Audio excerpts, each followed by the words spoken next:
नमामि यमुनामहं सकलसिद्धिहेतुं मुदा मुरारिपदपङ्कजस्फुरदमन्दरेणुत्कटां तटस्थनवकानन प्रकटमोदपुष्पाम्बुना सुरासुरसुपूजितस्मरपितुः श्रियं बिभ्रतिं कलिन्दगिरिमस्तके पतदमन्दपूरोज्ज्वला विलासगमनोल्लसत् प्रकटगण्डशैलोन्नता सघोषगतिदन्तुरा समधिरुडदोलोत्तमा मुकुन्दरतिवर्धिनी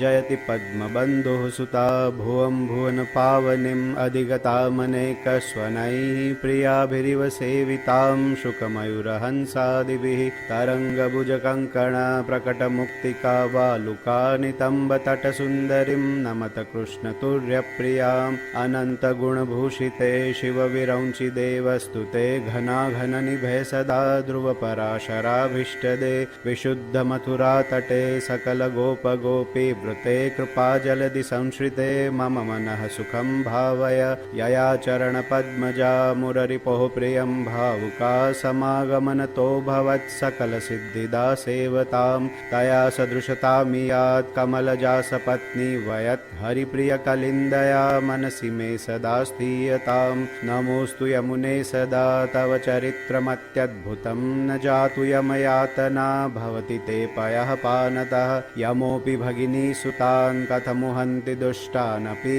प्रियो भवति सेवनात् तव हरेर्यथा गोपिका